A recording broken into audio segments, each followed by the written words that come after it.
Drage gledalke in gledalci, dober večer in ponovno lepo pozdravljeni v tedniku Domžalca, v katerem vam bomo predstavili izbor aktualnih tedenskih novic, ki jih za vas pripravlja ekipa spletnega portala domžalec.si. Obiskovalci so v četrtek zvečer dodobra napolnili športno dvorano Domžale, kjer je potekal dobrodelni koncert za Miha in Alijo Grad, bratca in sestrico, katerih otroštvo je drugačno od večine malčkov, saj zaradi akromatopsije živita v črno-belem svetu. Skupaj z nastopajočimi glasbeniki so zanju slikali svet v lepših barvah. Sklenili so verigo, s katero so tako Mihu in Aliji kot njunima staršema vlili upanje, da bo morda nekoč za malčka na modrem nebu posvetilo rumeno sonce. Tako so se na odru zvrstili Gamsi, Kvatropirci, ansambel Jureta Zajca, ansambel Svetlin, ansambel Vikend, Mjav, Nastja Omahna, Manca Špik, ter pevski in inštrumentalni zborček vrtca Urša. Svoj pečat na dobrodelnem koncertu je poleg nastopajočih glasbenikov ter seveda obiskovalcev pustil tudi priljubljen radijski in televizijski voditelj Boštjan Romih, ki je povezoval prireditev. Organizacijo prireditve je podprla tudi občina Domžale, koncerta pa sta se udeležila med drugim tudi župan Toni Dragar in podžupanja magistra Renata Kosec. Zbranim obiskovalcem, nastopajočim in vsem donatorjem sta se ob koncu prireditve zahvalila Lucija in Jani, starša Miha in Alje, ki sta bila nad njihovim odzivom vidno ganjena. Z ganljivim govorom pa je nadaljevala Lucija. Dragi Boštjan, spoštovani nastopajoči, cenjeni gostje. Pred kratkim sem se udeležila tekaškega tečaja v okviru službe, kjer nas je tekaški trener po 3 urah treninga vprašal: a ste kdaj razmišljali, da je to, da lahko hodimo, naš privilegij? Meni se je ob tem pojavilo naslednje vprašanje. Ste kdaj razmišljali, da je to, da lahko vidimo, naš privilegij? Da lahko vidimo gore v daljavi, zadnjo jadrnico na obzorju, mravljice na gozdnih tleh, vse lepote pomladi in v vetru plapolajoče nežne zelene spomladanske lističe. Da lahko vidimo razliko med zrelo in zeleno jagodo. To je privilegij, to je dar. Dar, za katerega sta najina sončka prikrajšana. Njun svet je mavrica črno-belih odtenkov in čeprav sta največja sončka, včasih tudi največja vražička, ju sonce po dnevi oslepi do slepote. Večje predmete lahko opazita na nekoliko večji razdalji, manjše pa šele, ko so 1 do 2 pred njima. Pa vendar zaradi tega v najinih očeh ne trpita pomankanja, nista revčka. Sta 2 radovedna otroka, polna tistih pravih otroških norčij in muhavosti, ki so včasih res naporne. Preizkusiti se želita v prav vseh aktivnostih, pa tudi neumnostih, ki jih posnemata po vseh, ki jo obdajamo. Za Miha in Alijo ni nič nemogoče. Sicer so dnevi, ko energijo pretežno jemljeta, take dneve pač pozabimo. Ne glede na to, pa nam ogromno energije in ljubezni dajeta in naj jo neskončno osrečujeta.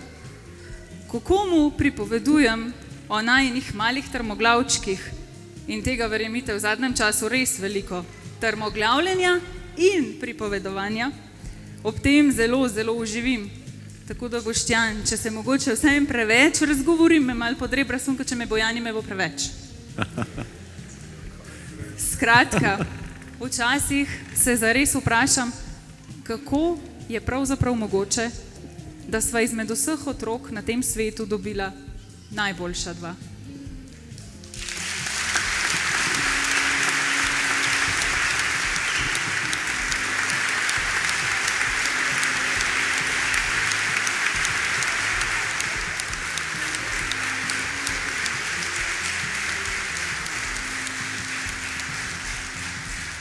Vsak izmed nas nosi nek križ, vem, neko skrb, ki nas bremeni, morda celo ne pusti spati.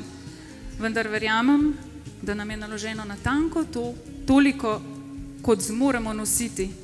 In na nek način mi tudi to daje moč, da nekdo, ki je višji in modrejši od mene, verjame vame, v moje sposobnosti in v to, da bom oziroma bova poskrbela za najina mala sončka na najboljši možni način.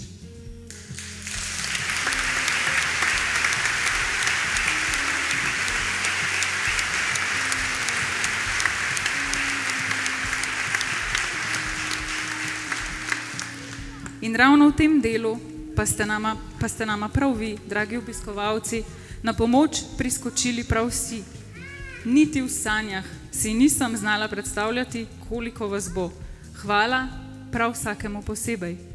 Vaš pogled na nas nam daje še dodatno moč in energijo, da vztrajamo na tej naši črno-beli poti. Ne znamo pisati, koliko nam to pomeni.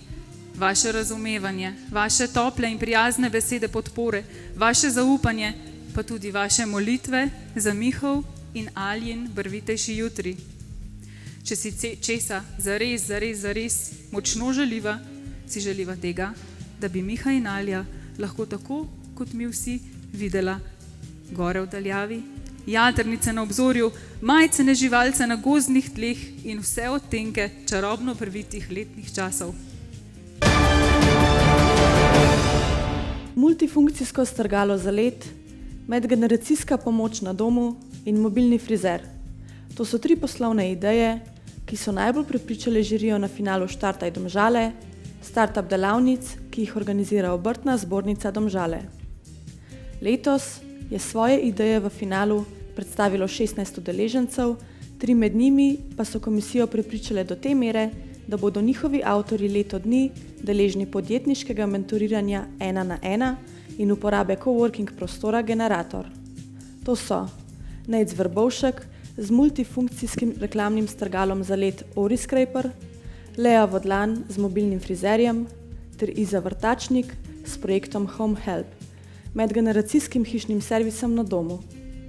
Slednja je za svojo zamisel pred 2 tednoma v Bolgariji že osvojila nagrado Evropske komisije za družbeno najbolj koristno idejo.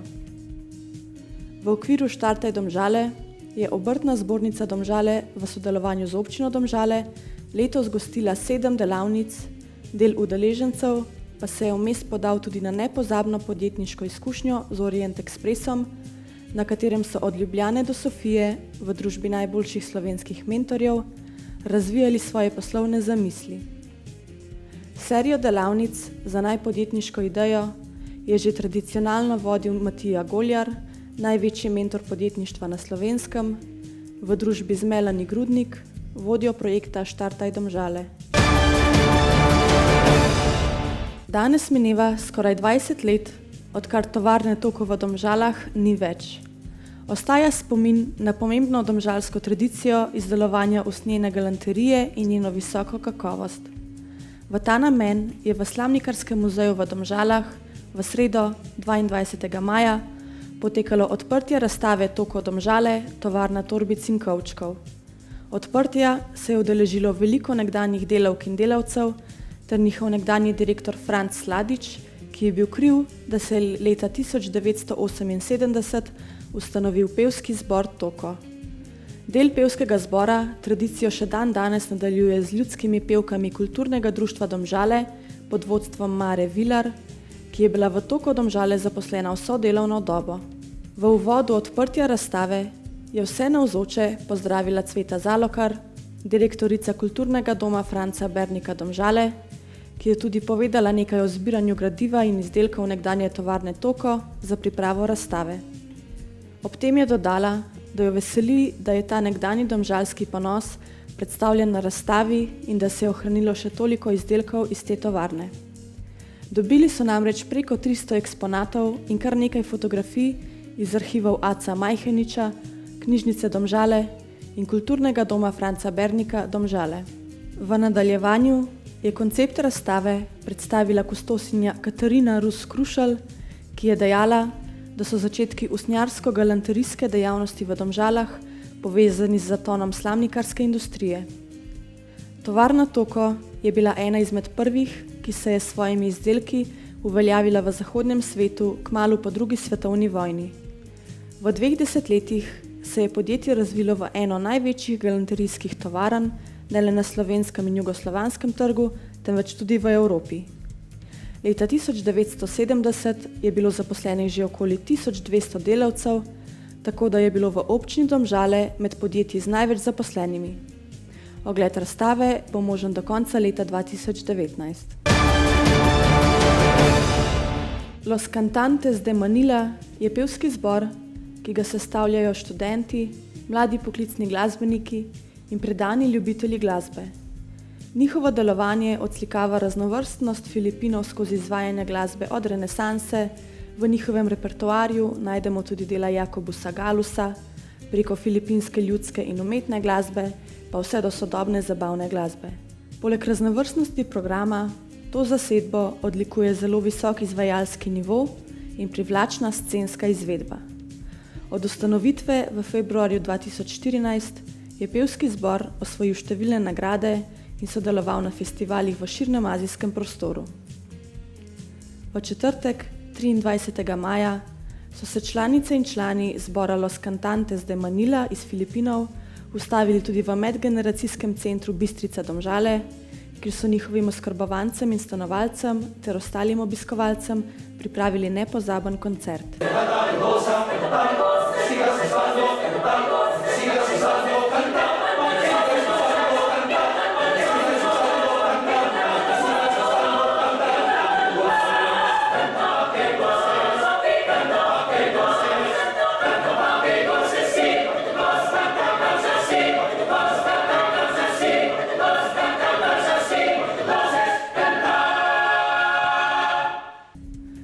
Zbor bo v Sloveniji gostoval še do nedelje, na poti na ogled Ljubljane pa so se odločili za nastop v MGC Bistrica, saj je to ustanova, ki prireja največ različnih dogodkov v tem delu Slovenije.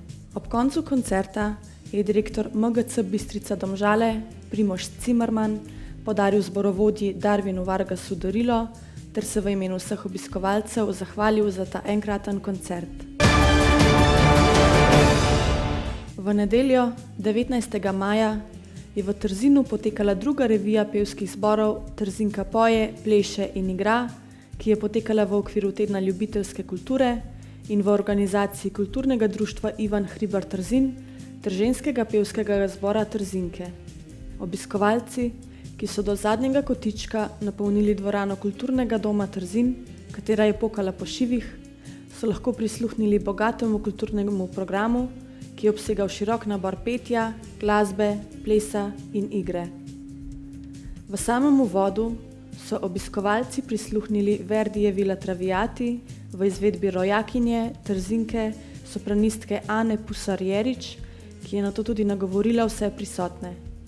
Župan občine Trzin, Peter Ložar, pa je v svojem govoru povedal, da ga veseli, da so Trzinke nazaj v Trzin pripeljale ubrano in pristno domače petje. Njegova želja je, v kar je tudi prepričan, da ta prireditev postane tradicionalna. Na reviji je nastopilo več kot 10 skupin in posameznikov, ki so svojimi nastopi občinstvo spravili na noge. V dvorani se je čutilo neverjetno navdušenje, obiskovalci pa so ga izkazali z bučnimi aplavzi. Zavod za turizem, šport in kulturo Kamnik bo tudi letos poskrbel, da se bo v poletni vročini moč ohladiti tudi v Kamniku. Sezonske karte za odrasle bodo po posebni predprodajni ceni na prodaj od 24. maja do 7. junija. Prvi kopalci pa bodo v njem lahko zaplavali v petek, 7. junija ob 13. uri, ko bo kopališče uradno pričelo z letošnjo plavalno sezono. Odprtje plavalne sezone velja izkoristiti, saj je prvi dan kopanje brezplačno. Pestro dogajanje bo tudi v soboto, 8. junija, ko bo od 18. do 22. ure v lokalu ob kopališču potekala zabava s skupino Milky Beer. Kopališče bo predvidoma odprto do 1. septembra, o vseh spremembah obratovalnega časa, morebitnega zaprtja kopališča zaradi vremena ali zaradi tekmovanj, pa bo Zavod za turizem, šport in kulturo Kamnik obveščal preko Facebook strani Livin Kamnik. To je vse za 12. Se vidimo naslednjič. Ponovno vabljeni v našo družbo prihodnji ponedeljek ob 20. uri. Seveda pa vabljeni k rednemu spremljanju novic na našem spletnem portalu domžalec.si, na katerem boste našli tudi koledar prihajajočih dogodkov.